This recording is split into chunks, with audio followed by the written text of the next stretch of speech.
राष्ट्रपति की वीटो शक्ति। जेबी वीटो। अनुच्छेद 111। अनुच्छेद 111 में जब कोई विधेयक राष्ट्रपति के पास आता है तो उनके पास तीन विकल्प होते हैं। पहला, विधेयक पर अपनी अनुमति देना, अपनी अनुमति रोक लेना या पुनर्विचार के लिए संसद को लौटा देना। संविधान केवल यह कहता है कि यदि राष्ट्रपति विधेयक लौटाना चाहते हैं तो यथाशीघ्र लौटाएंगे, लेकिन अनुमति देने या रोकने के लिए कोई निश्चित समय सीमा निर्धारित नहीं है।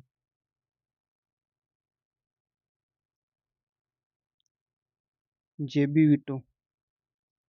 इसमें राष्ट्रपति विधेयक पर न तो सहमति देते हैं, न ही उसे स्वीकार करते हैं और न ही लौटाते हैं।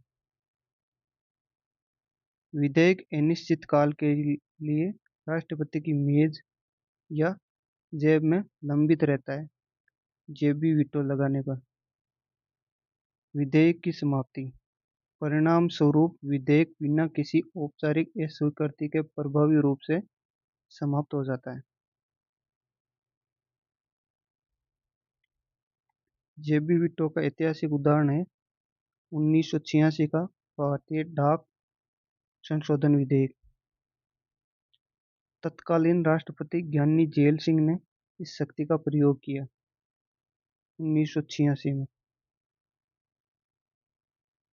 इस विधेयक में सरकार को लोगों की निजी डाक को बीच में रोकने और सेंसर करने का व्यापक अधिकार दिया गया था, जिससे प्रेस की स्वतंत्रता का उल्लंघन माना गया।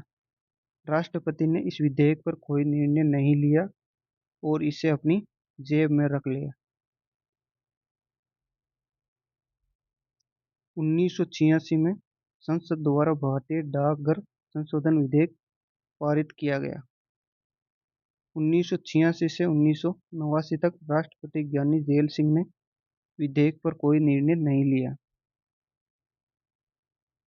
1989 में नया राष्ट्रपति आर वेंकटरमन ने विधेयक को पुनर्विचार हेतु लौटा दिया और 1990 में जब नई राष्ट्रीय मोर्चा सरकार बनी तो इस सरकार ने विधेयक को रद्द करने का निर्णय लिया।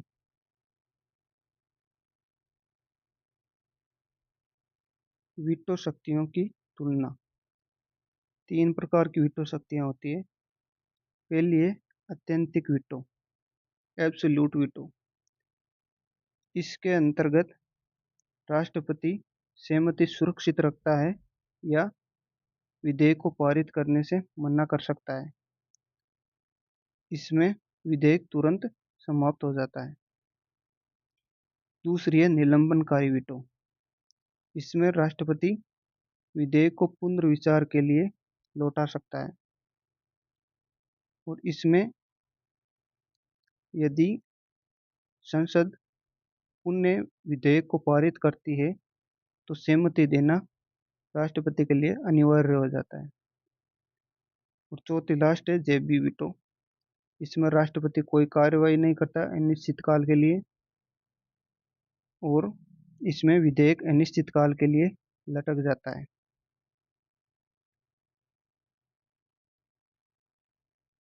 जेबी वीटो कार्यपालिका की जल्दबाजी या असंवैधानिक कानून बनाने की कोशिशों के खिलाफ एक मौन लेकिन शक्तिशाली सुरक्षा कवच है।